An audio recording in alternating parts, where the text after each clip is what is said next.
That's what I think the art of venture is when you're outside of the Bay. I think when you're in the Bay, not to overgeneralize, it's like getting into the hottest deals with the most amount of money, elbowing everyone out, and trying to get some logos as quickly as you can into the fund before you go and raise the next fund. And a lot of it's about management fees. And I just don't, I think emerging managers we're just playing a different game. It's like a barbell approach of venture, and we're on the other side of the barbell. Yeah. But we're going to make a lot more money, I think. I really do. The opportunity exists in these industries that just don't look sexy yet, but are going to be. I mean, I think a while ago, supply chain logistics, no one thought it was great, but there's some massive outcomes there. And so I think as those continue, that's what's going to be our advantage. And I think we're playing a different game of venture. That's what I'm looking for. The people that have this blend of ego and humility, insights-driven founders obsessed with the problem, understand that their solution as it is today might not be the ultimate solution, but that the market opportunity is so big and getting bigger because of X, Y, and Z. I think reflecting back, I made some big mistakes in not fighting harder and knowing my worth and taking my place. And I think that makes me a better investor now for two reasons. One, I'm evaluating founders for whether or not they have what it takes to walk through walls, to get back up, to put a smile on their face and go do the pitch even when everything is going hard.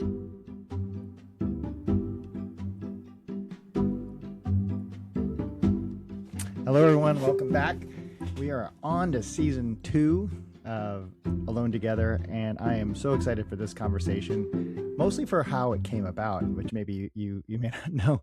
I'm Desiree Vargas Wrigley, founding GP of Velocity Catalyst Capital, or Velocity Capital's Fund. I'm sorry.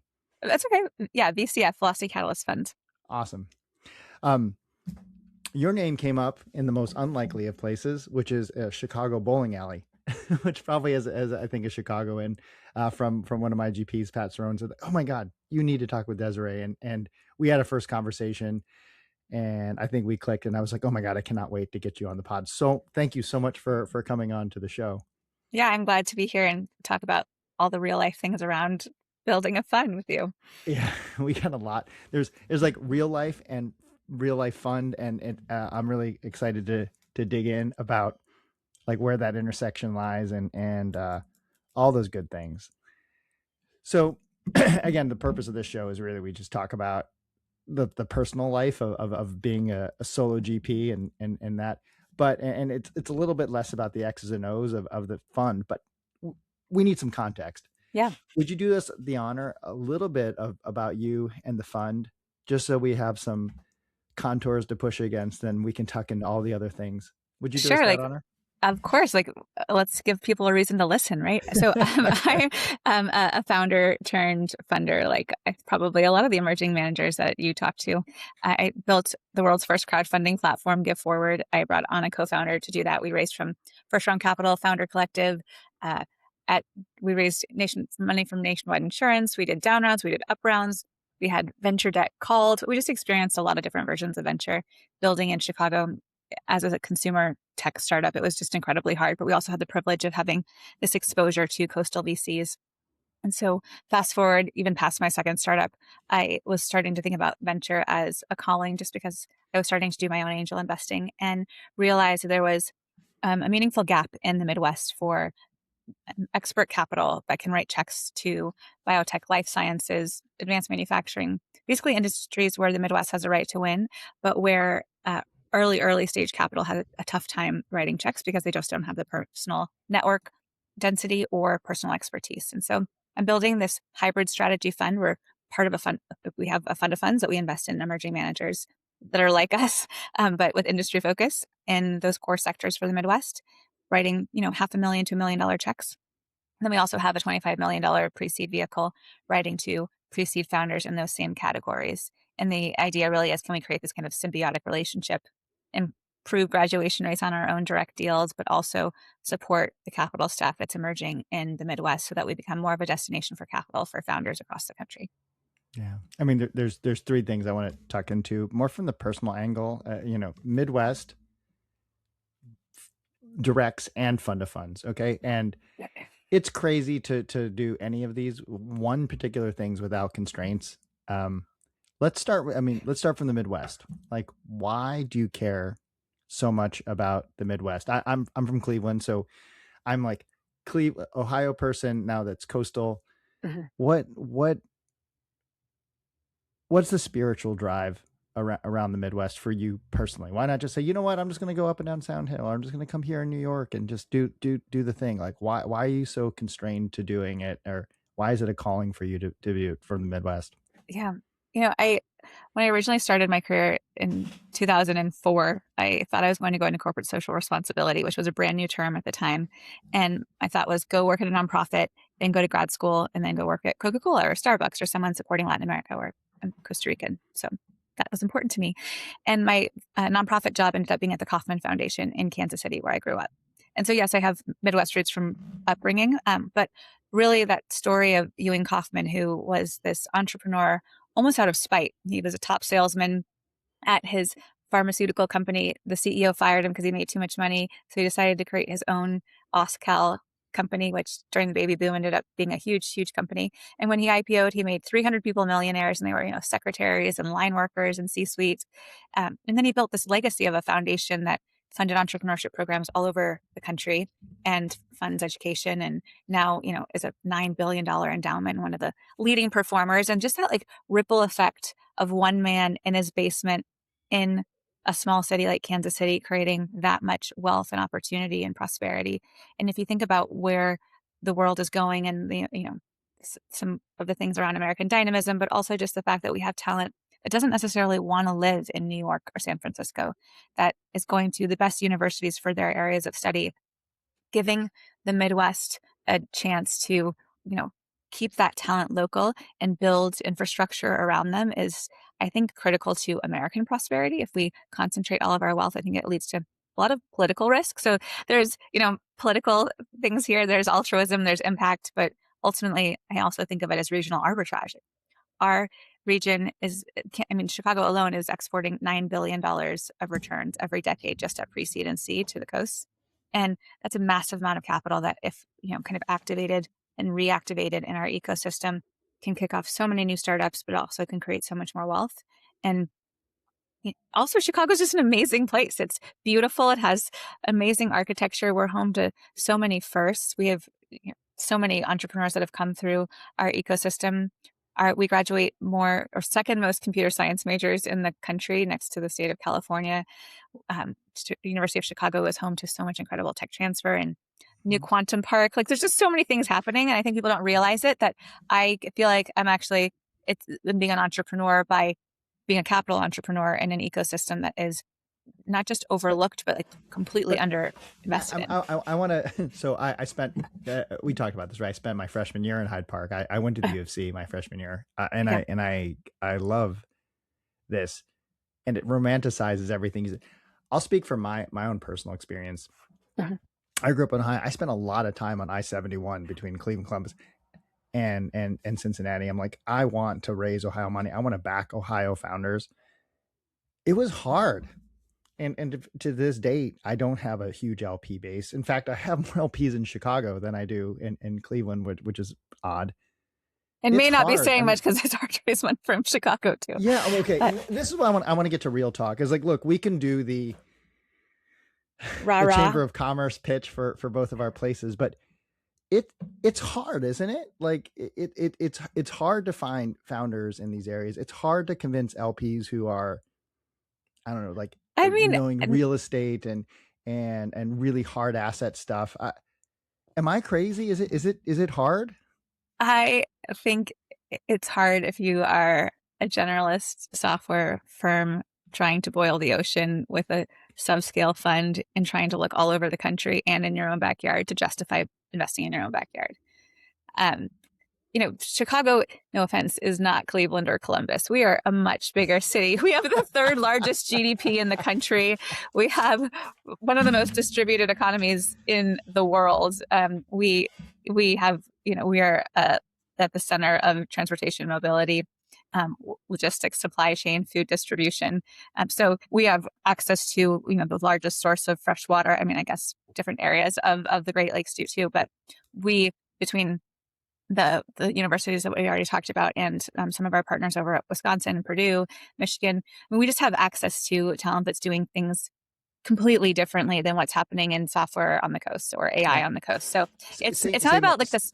It's really about like what industries we're looking at. Like where are their venture scale returns hiding in these talent pools where other investors aren't going to go look. I don't argue So, with you that like if you're going to be large language models, go to the Bay. That's a great place to invest. But so give me an example. Like when if you had to classify different style of venture, and I do think there's different styles of venture.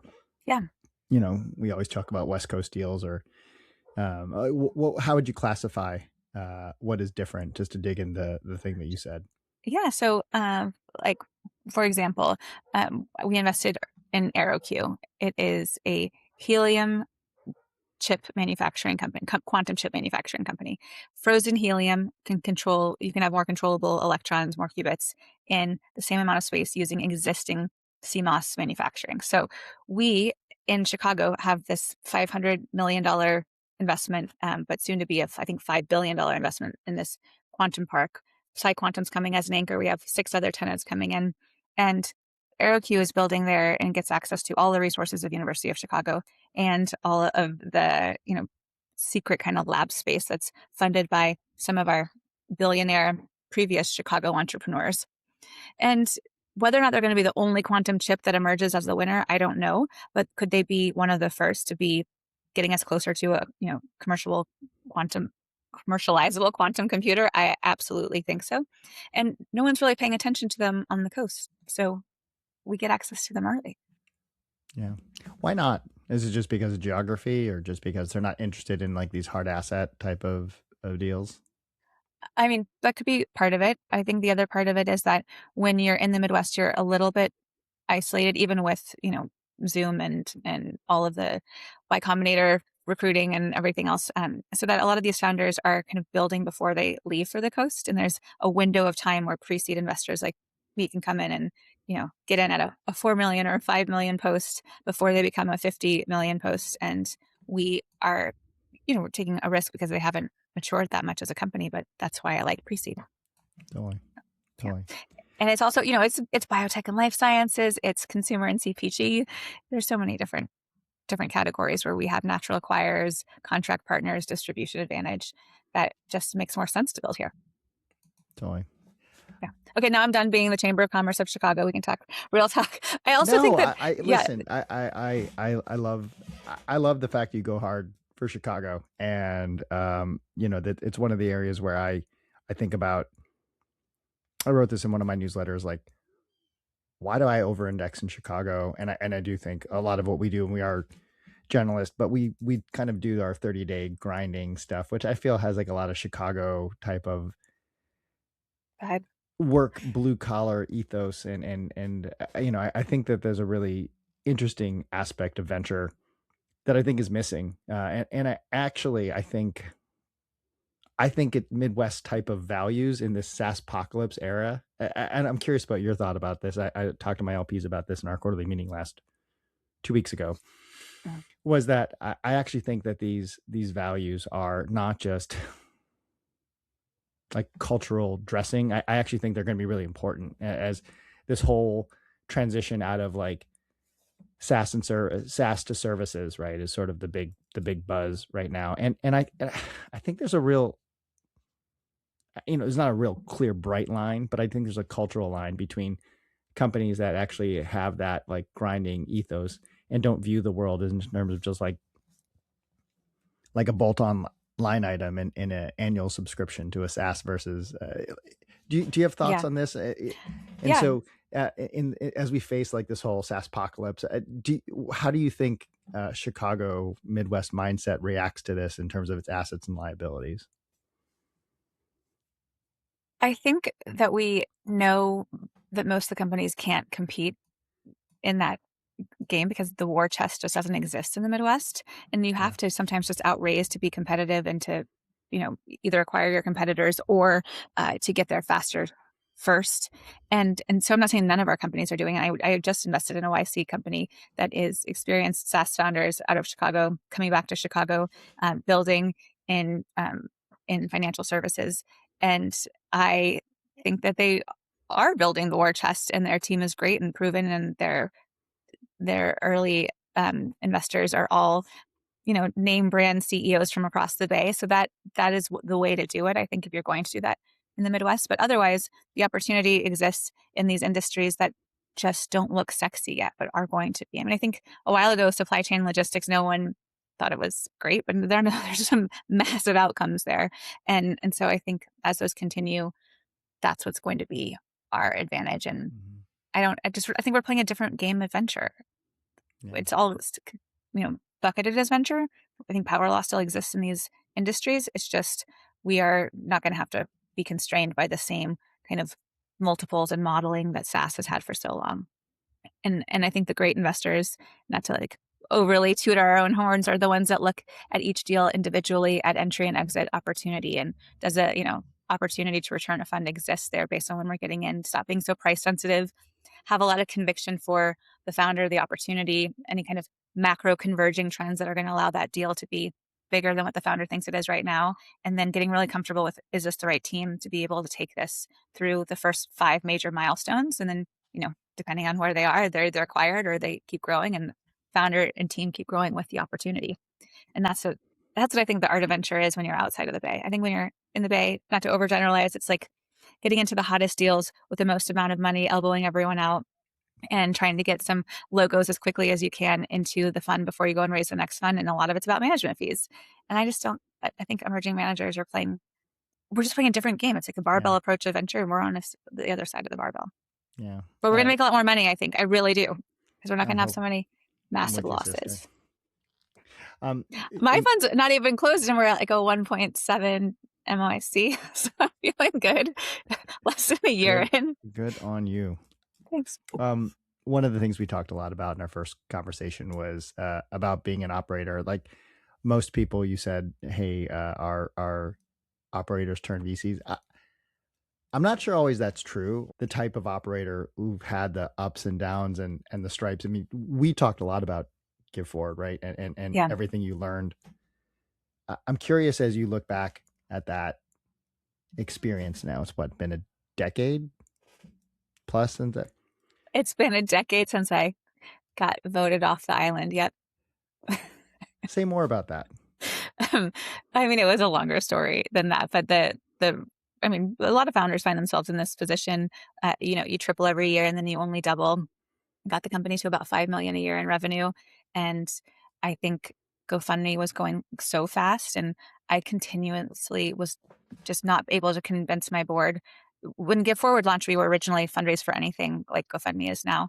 And then over the first couple of years, we pivoted to be more focused on medical crowdfunding because there was so much opportunity there, especially before Obamacare. And it was just an easier kind of angle for us to get into customer acquisition because we could go talk to conferences and hospitals and navigators and things like that. And we raised money really as a medical crowdfunding platform, but always in my heart, we were going to expand back out. And I just could not get my board on board to go back into the rest of the opportunities. And that's not the only reason we lost to GoFundMe, but it's definitely one of them. And I think the kind of sense of powerlessness I had at the board, it was not to make it about gender, but I mean, I was a first time founder with an all male board, and the idea, came up of like maybe a more seasoned operator would do a better job and I should move into a chief strategy role. And I wanted to have another baby, and I just felt like I was so stressed out in my body. Like I just didn't even want to bring a child into that body. And so I agreed, not exactly begrudgingly. We found someone really amazing at first to come in as CEO. I trained him nights and weekends for my whole last trimester. And then I went in for my C-section, and he was supposed to start that Monday while I was at the hospital. And he called me the morning I was leaving the hospital and said he wasn't showing up for work. And it was just this like, oh my God, I have a new baby and a company with no leadership. And I have a co-founder, but he was living in California and the company was in Chicago.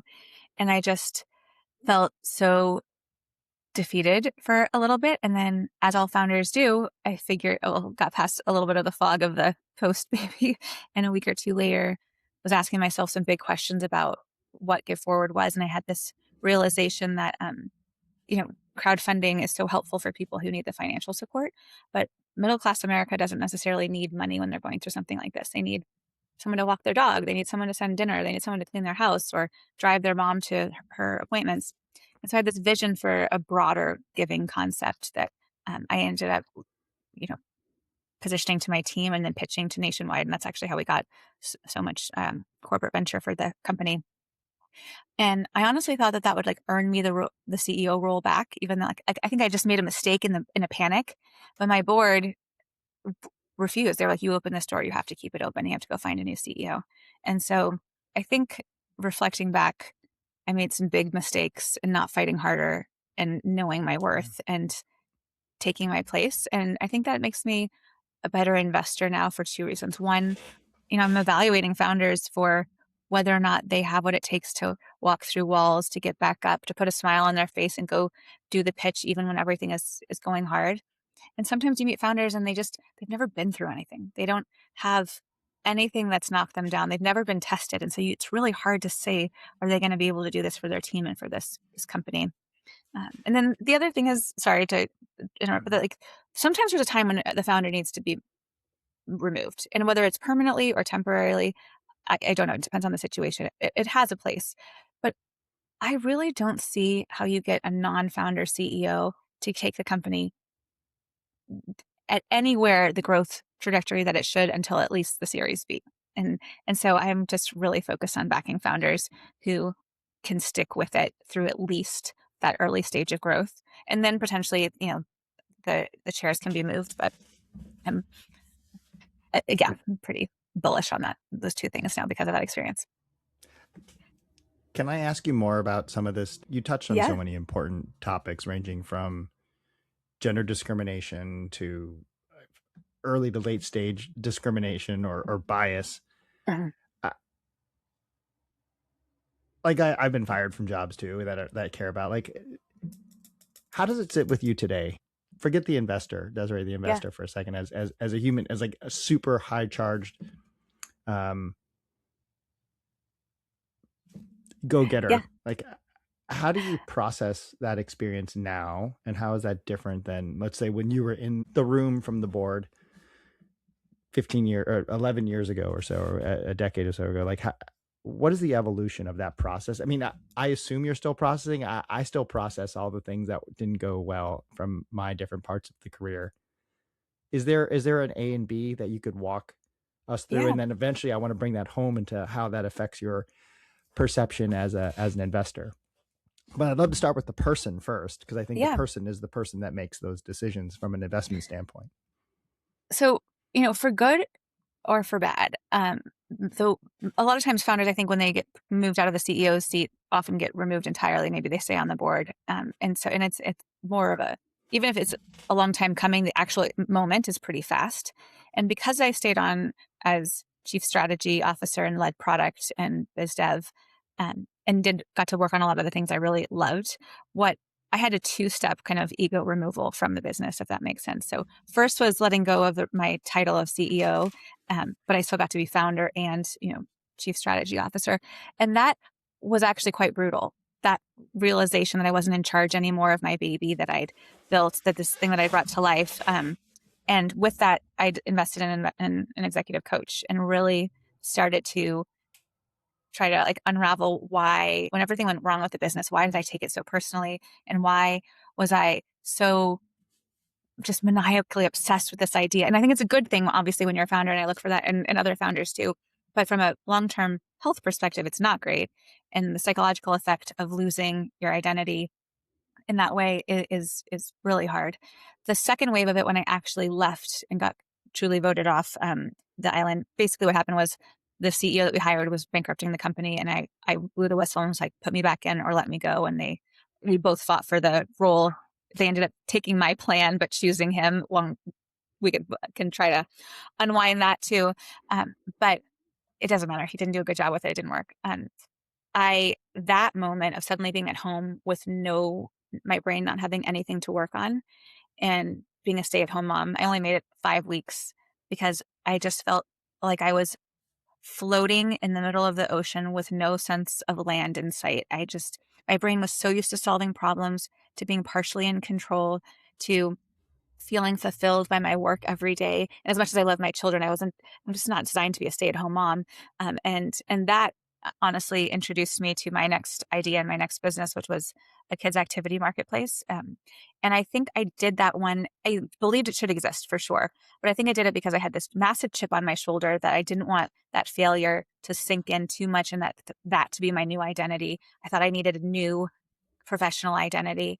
And then I needed my brain to be doing something. And I ended up building a company that I loved. I had so much fun with my kids. I generated, millions of dollars for small business owners, most of which were women and people of color who are running these kids activity platforms. So I look back now and I think, okay, if I'd stuck with Give Forward and we'd still lost to GoFundMe, and let's say maybe they bottle us for a little bit more and I had more money in my bank account from the transaction, what would be different about my life? And I actually think I would never have built Parachute, which brought me so close to my children and gave me a sense of confidence that I don't think I could have had without building a second time. But I also wouldn't have gone on to build TechRise, the program that I built in Chicago to help support BIPOC and women founders that's now helped them raise $200 million in capital. I wouldn't have built the Josephine Collective because I would have had my own angel dollars to put to work. And now I, have helped 150 women enter the asset class and we've written 60 checks. I would have never written that many on my own. And then I probably would have made my way to venture, but it would have been with a different kind of ego about what up and to the right is supposed to look like. And the bumpiness of this journey has given me so much to reflect on about what I really care about, the value I want to create in the world, where I'm uniquely positioned to be valuable to founders. And so it was a burdensome at times and sometimes very brutal journey, but I am actually grateful. And I've been really, really trying to practice that kind of radical gratitude over the last several years. Yeah, And in looking for, what I learned. So that's amazing. I mean, real talk, like that's amazing to be able to build that sort of perspective on it, because it sucks when you're the first person in that. And I've been called into that room, and it sucks.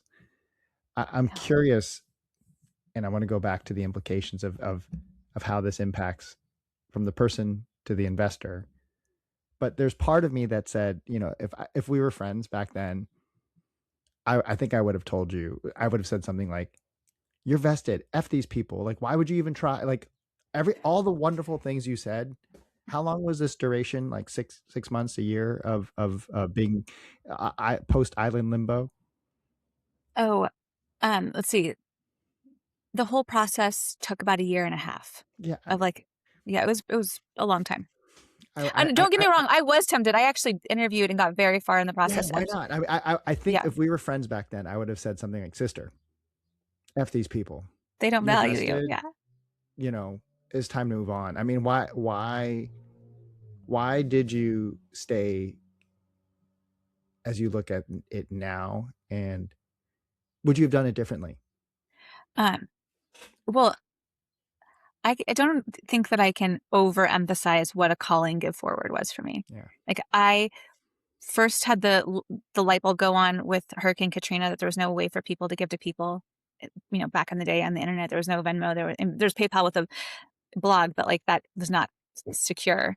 And I just thought that was the future of giving, was going to live on the internet. And no one else was building it. And obviously since then we've had so many different competitors emerge. But at the time I literally woke up to a voice in my head telling me to get started at 1 a.m. And I wrote this little business plan and sent it to a professor at Northwestern who helped me get through their small business clinic. And it just it felt like once I was in rhythm, the universe was kind of conspiring to help me on this. And we should have failed and died so many times. I had no money. I waited tables 5 to 7 nights a week to get it off the ground. Every VC in Chicago turned us away until, David Cohen from Techstars funded us and then people started paying attention to us. So it was like and then also we were helping children with cancer and their families Right. survive. So I went to work every day feeling like I was doing my life's purpose. So you can't abandon something like that. Yeah. And so that is one. But then at a point, I think, and it was it's like the 7-year itch. It's real. And it happened for me. And I started to feel bored and frustrated and lonely in the work and more ambitious than what I was able to kind of be working on at the time. And a friend of mine a couple of years later, actually with my second startup, asked me this thing. Sorry, I have a cold. She said, by you holding on to this thing, like, what are you holding back from the world? And it was That's such a, exactly what I was gonna say. I was like, that is 18 months of amazing that you're depriving of the world while you're but I get it. The but pull, and yeah. when you And I had a newborn at the time, don't forget, like, and oh, a 3-year-old at home. So I was also like, which way is up? And like, am I reacting because I'm hormonal? Am I reacting because I'm scared? I also grew up with no money.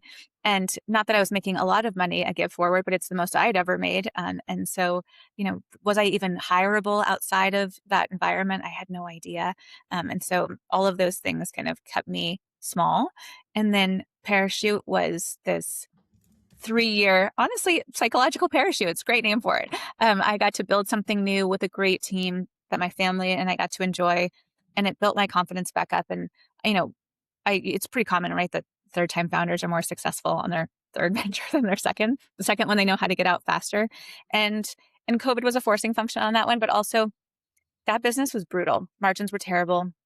I ended up getting us to 35% margins in an industry that honestly was peaking at like 8 to 10% margins. So I'm proud of everything I navigated with it. But at the end of the day, the writing was on the wall that I was not going to be a lottery ticket, you know, equity perspective. right. And so when COVID came, I actually kind of felt relieved that my brain could go work on something else. And so sometimes I think, you know, yes, I wish I could have been worth millions of more dollars. That we were in the process of potentially selling to a name brand, household brand company. Mhm. But I don't know. I feel very wealthy in this life that I live. So Can, can you say? I mean, oh my God, this is a great transition. Like, so, yeah.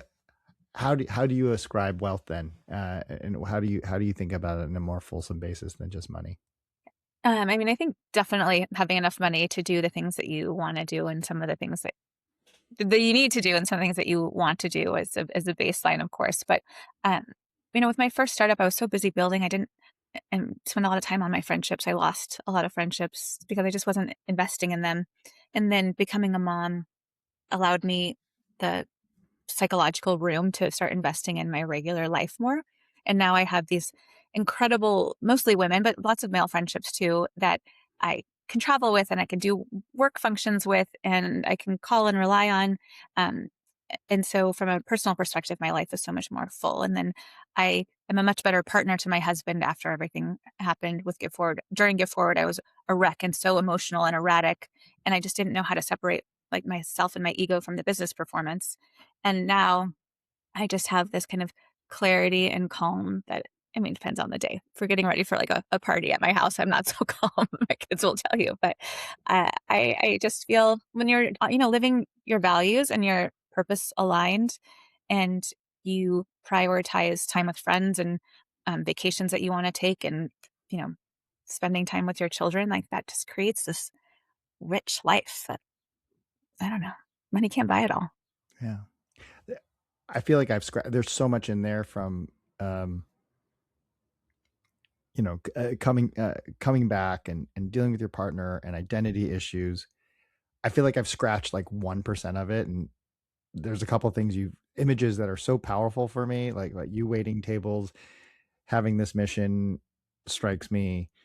Your argument or with your spouse, it hits home for me. This is one of the things that my wife and I, we when I was raising, we had this big fight. Like I came home after a bad fundraising day and I let several things out and she just looked at me and said, I can't take it. No, I cannot, like, stop. I cannot listen to this. We cannot bring this energy in this house. And Yeah. so many things I wanted that resonate so hard. And hopefully for some of the people who are listening, who are GPs or aspiring GPs themselves, that this stuff is real.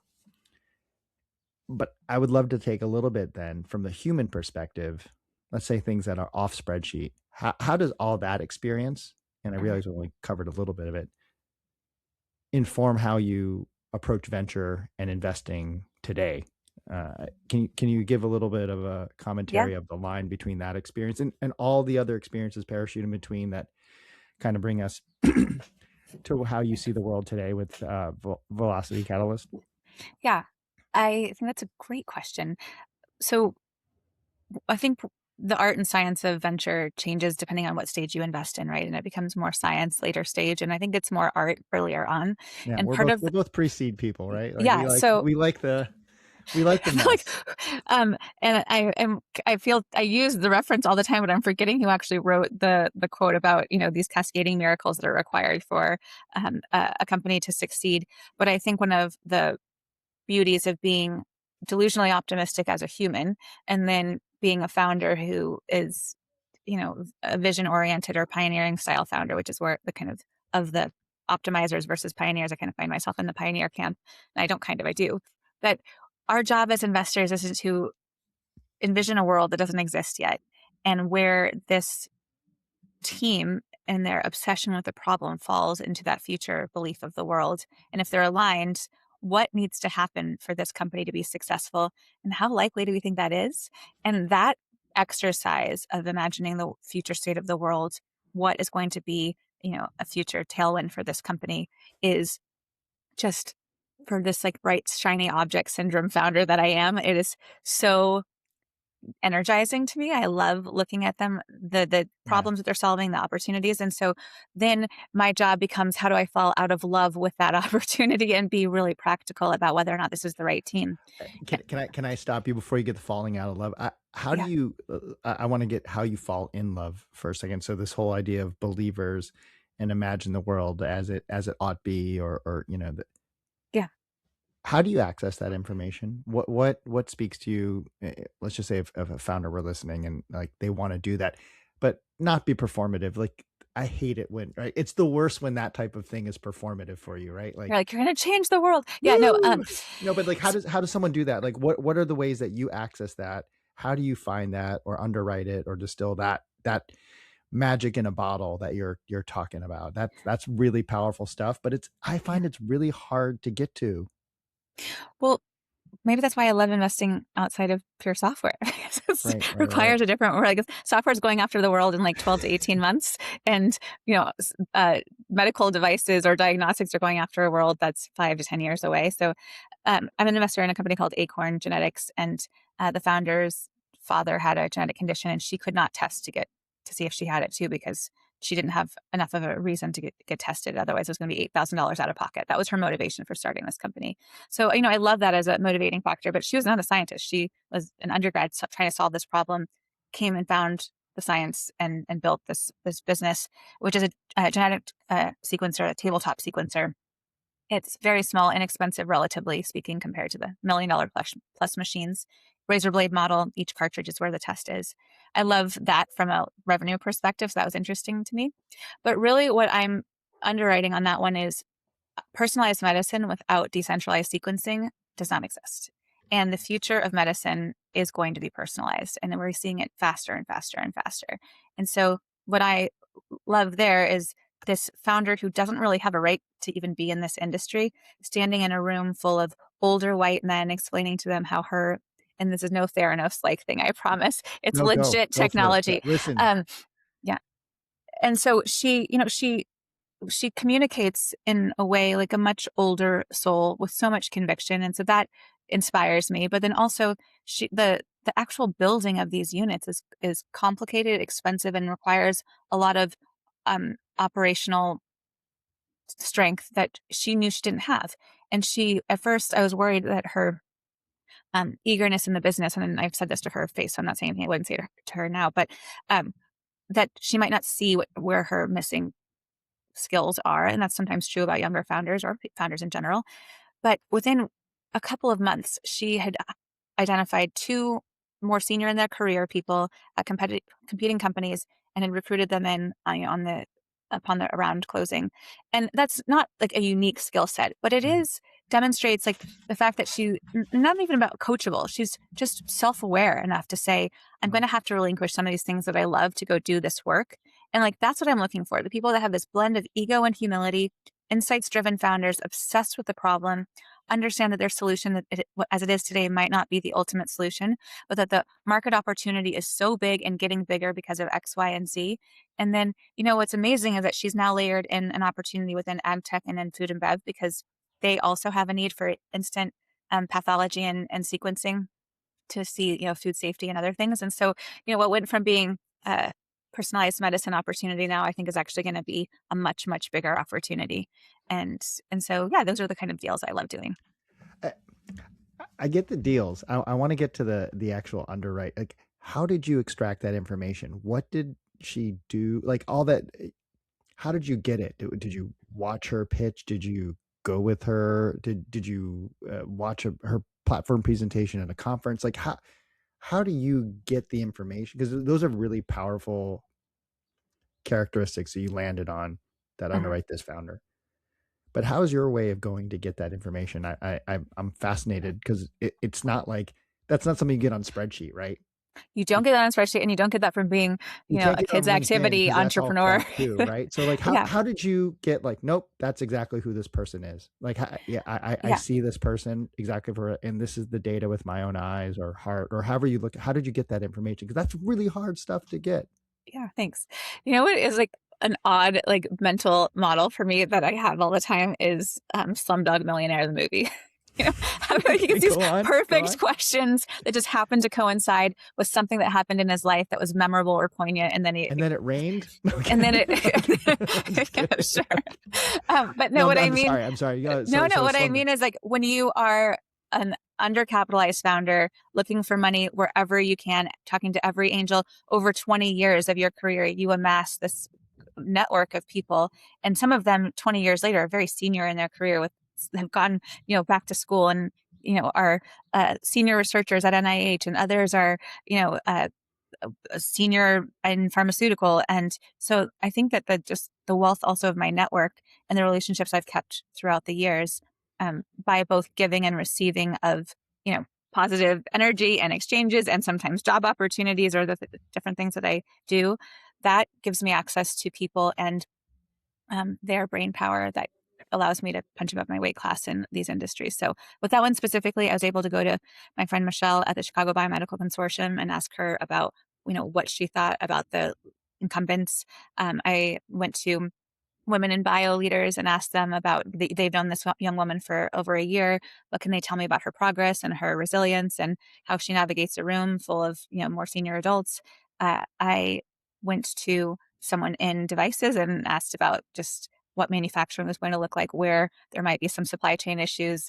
Uh, so I did diligence across It sounds like you network. just kind of like weaponized kindness for a network. So you actually got like a real like 3D 360 view of this Yeah. particular founder to verify your theory. Yeah. Oh, and then also don't forget I have this fund of fund strategy. So I Oh, have and I was just about to dig into this too. I have these GPs that I'm, an LP in their fund. And so we are, there's mutual benefit to us working together on deals. And so they are looking at seed deals. I'm mostly looking at pre-seed. They can tell me what's happening in the competitive landscape that I can't see because of all, safes are not as visible as, what's listed in Crunchbase or PitchBook. Sure. So I have their networks also, and they have mine. And so we work symbiotically, which I think is more of a Midwest mindset, if I will go back to our original Yeah. point. We are collaborating to make sure these deals do well, um, and I think that's part of how I do it. Yeah. I I like to think New York we do this as well. We collaborate as well. I think it's some of our friends maybe on the West Coast a little bit not so much, but Yeah, I totally love that. I was going to ask you about. So one, there are obviously GPs that listen to this. So feel I'm going to ask about the fund of funds because I'm yeah. sure people will take. And then I'm going to preview the second question, which is you're going to do a direct, a fund of funds, and you're a solo GP. Um, what childhood trauma have you not rectified that you're trying to do all these three things at once? But let's start I with the think fund of I have funds because I'm undiagnosed sure. ADHD is what they're. Well, let's start with the fund of funds too, because I'm sure like GPs are like, okay, Yeah. just shut up. Let me hear about the fund of funds, Okay. Well, and I then mean, maybe I should. I want to hear about being a solo GP doing it. But let's start with the fund of funds itself. Yeah. So, I mean, if on the surface, and when you say like that, it sounds like, I'm a glutton for punishment and like, how could I possibly be distracted across all these things at once? But the reality is I looked at different fund models And by the and way, asked, before you drive, like that's my love language. So, like, good, perfect. that is no any Oh, that's why you and I get along. But yes, please go on. I'm sorry. Back to the fund of no, no. funds. And I'm not trying to be defensive. It's more just I was looking at different fund models. And part of what I'm trying to solve for here in Chicago is how do we accelerate the flow of capital locally in our ecosystem and keep as much capital in our ecosystem? We've fail to invest in 80% of our unicorns before the Series A, and we miss investing in 75% of the capital that's being raised by our local founders. And that doesn't even include the founders who leave because they can't raise locally. So big missed opportunity, like I talked about in the beginning. But I thought about who are the best firms. I want to build this enduring firm for Chicago and the Midwest. I want this to be prototype funded. I'm going to layer in other GPs as I go. Like, how can I build this big iconic firm?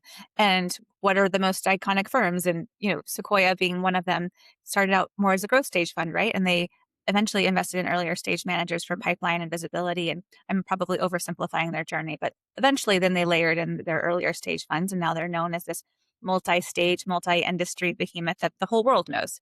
And so I asked myself, like, what would it look like to reverse engineer that and invert the model? And so can I start with a pre-seed fund, much less capital, and then can I invest in these slightly later stage fund managers to be, instead of being pipeline, we could be mutual pipeline, but they could also hopefully increase my graduation rates from pre-seed to seed, which increases the likelihood that these founders that I back go to A and B and beyond, and hopefully I have a higher performing portfolio.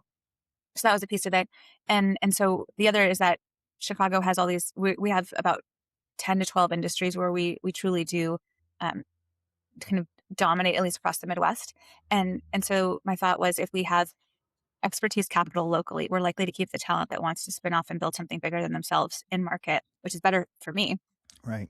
And so I want to back founders or fund managers who have deep domain expertise, who are experienced check writers that are coming out of corporate venture, private equity. Private equity's done very well in Chicago, so we have many people to pull from there. And where they are building network density and they have a collaborative spirit that's similar to mine, so that we can kind of be raising all ships. And so that's what I back. I back Illinois-based fund managers. Industry-focused funds tend to be sub 50 million, with experienced check writers, either from their own angel portfolio or from previous jobs. So that sounds amazing. I'm sure people are their note takers are taking advantage of this all across the Chicagoland area. I have a personal question though. Like, why do it alone? Why not find a partner? Why are you a solo GP? And how is that decision made? Yeah. When I was building Go Forward, I was a solo founder, and I realized at the time that having, honestly, a white male co-founder was going to make my life easier. And so I, serendipitously found an incredible co-founder, Ethan Austin, who is also a solo GP of Love him. And a good friend and on the show as well. Ethan. Oh yeah, go check out episode what? I think it's episode 7 or 8. The title of his episode is Banana Costume Fundraising Tips. But yeah. Also checks out completely for Ethan. It does. Completely. And he and Turner now are friends from yes, they're oh my God. His April Fools. His April Fools thing was hilarious. It was hilarious. Oh my God. And again, this also indicates how good the world is, that like Ethan's one of my best friends. Yeah, and he is amazing, and he and I are still close. And we had so many great things about our partnership, but also there were hard things to navigate because we didn't really know each other that well. And then our skill sets overlapped, and maybe more than is desirable for co-founders. Like, we should have had more complementary skills. We did also have that. And I'm not saying that he's the reason I don't have a co-founder, but I guess the combination of being older and wiser, being married for 17 years, like, a fund is a 20-year, if you, a firm is a 20-year relationship if you do it right. And also, though, if you don't do it right and you lose your co-GP between Fund 1 and Funds 2, it's quite damaging to the future trajectory of that firm. And this is an innovative structure, and I have a very clear vision of how I want to deploy this first set of capital. Yeah. And so, that is my actual reason why I did interview a few people to be kind of senior investment partners or operating partners at first. And then, honestly, as you know, my son got very sick, and so I had to take a big break on the raise, and that slowed down kind of how I thought about team building. But I came back to a different world of AI and a different world of interest rates and a different world of different president.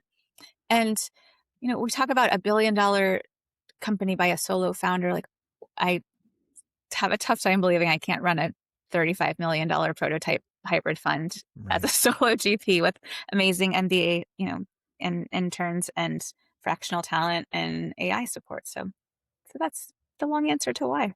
No, I'm with you. Like I do you bristle at the shade that solo GPs get? I do, right? Like, oh, I don't back solo GPs. My Yeah. here's a joke I have for you, but it's kind of just like, how seriously close have you ever actually been getting hit by a bus? Which is the question I always get. Is like, what if you get hit by a bus? I don't know. My docs are pretty clear. Yeah. I mean, my plan is to, just have Ethan take over my fund. I haven't told him that yet, but Okay, cool. I'm sure you did. Do you have? I know we're running up on time, and I hear some clicking. Do you have yeah, to? Do you have to I dip? just let them. I just let my next one know that I'm going to be a little bit late, but we Cool. can close out strong. Let's close out. Listen. Oh, go ahead. I was going to add though, have asked some of my other kind of peers about how often they get asked the question, like, how do you handle it all as a solo GP? I don't know if you get that question that much, but most of the male solo GPs I talk to don't actually get that question. And so I was wondering if it's more unique because I'm a woman, or because I'm in the Midwest, or because I don't have, there's not the pattern recognition of my pedigree for this role. But either way, I'm refusing to let it bother me, because I have Yeah. high conviction about the way I'm doing investing. And my first investment 10x, my most recent investment Hell 2x yeah. in 4 months. I'm feeling pretty good about this strategy. Hell yeah. I can't say the rapidity. I can say I get that question, and for me, it may present a little different, and it's interesting for the LPs. For me, it's like, how do you scale versus how do you do it all? And I think they're probably in the differentiation of that question, maybe some gender things that go in there. I can't speak for you, but I can tell you how I encounter it. I just think it's all crap. Like, to be perfectly frank, like you talked about the fun, that for every one GP, a solo GP that passed away, Ali Jamal is a good friend, and like for everyone that, and I loved him, but I can point to, for every one of those, I can point to at least 30 partnership breakups. Like, so Yeah. I always think, if you're really here to underwrite risk, like, I don't know where you're underwriting that risk. And I just think there's a bias in general. And then I can tell you that's how I get it. It's like, well, some people just say they just don't solo GPs outright. And then I think the next level down is, how do you scale this 30-day thing? How can you really do this? Can you really do this? Like that's how I encounter it. And maybe in the differentiation of those questions, at least it's maybe a little bit more veiled for me as a man. I don't know. But Yeah. there's my compare notes on that. Thanks. I guess I said I want to start in on a positive note, and I just talked about gender inequality, but it's a part of the story for sure. Listen, this podcast is about being real, and Yeah. this is where we are right now. And right now the film date is April 2026, and that's just real. Yeah. Can we do this? I know you're at time, and I'm going to get out. I always get out on, we could have talked forever. I look forward to getting together in Chicago, or next time you come over here. I'm happy to buy you a beverage of your choice. But I like to finish something called the Fast Four. Would you be up for this? And the parameters are just thinking about this from the perspective of being, well, actually, you know what? I'm just going to open it however you want. Okay. One, tell me about the best day that you've had. So kind of my ideal day is I get up way before the kids and I do 2 different journaling exercises. One is just like a dump of the things that are on my mind, and the other one's more of a manifestation. I'm like, I can even hold it up. Bad guy, speed dial the universe. Wow. I love it. I love that it's in arm's reach. It is. And then I do a short meditation after that so that I can get ready for my day. And then I wake up the kids, get them ready for school, and then I head to the gym for an hour, and then I come back and I have an hour or two for getting through things that I think are really important and substantive. And then I spend the rest of the day talking to LPs and founders. Then I cook dinner. And they all say yes. They all say yes. This is my ideal day, not my perfect day, right? Docs and wires in an hour. Sure. Yeah, I get, meetings every 30 minutes. 50% of them convert. No, I'm just kidding. And then I, get to spend some quality time in the evening with my kids and my husband, and enjoy cooking, and I enjoy playing board games with them and doing those boring things. So that's my ideal everyday day. But my ideal actual day is, I'm on the beach in the morning and at a concert at night, and Nice. waking up to breakfast in bed. I like it. I want to ask a quick quick follow up on that. Who's playing that concert? And I'm going to go to the question 2. Let's see. I mean, I am going to Bruno Mars in Miami, so I might be able to live this perfect day pretty soon. Yeah, that's not my favorite. I mean, I'm more of a Shakira person, but okay, I like it. Who I did see on concert. Ooh. Let me do a little curveball on the second one. In context of raising this fund, what has been the worst day you've had? The worst day, probably when someone who runs a really large fund of funds for Illinois was he seemed like he must have been drunk on the phone with me, but told me that I should have called him 6 months ago so I didn't waste my career because what I was doing wasn't going to work. And then I told him, well, you told me TechRise wasn't going to work, and $200 million later, I think it has. So I'm going to go with, you are really good at giving me constructive feedback on the phone. But I didn't get that money. So that would be, and it was money that kind of should have been an obvious yes, given what they do. So I think that was a brutal reminder that sometimes the work that you do previously empowers you, and sometimes from a brand perspective, it can kind of hold you back. And he just couldn't see me as an investor. He only saw me as a founder, and not only, but he couldn't get past it. And yeah. That's what it is. Last 2, you look at your career, who's one person you would like to shout out and thank?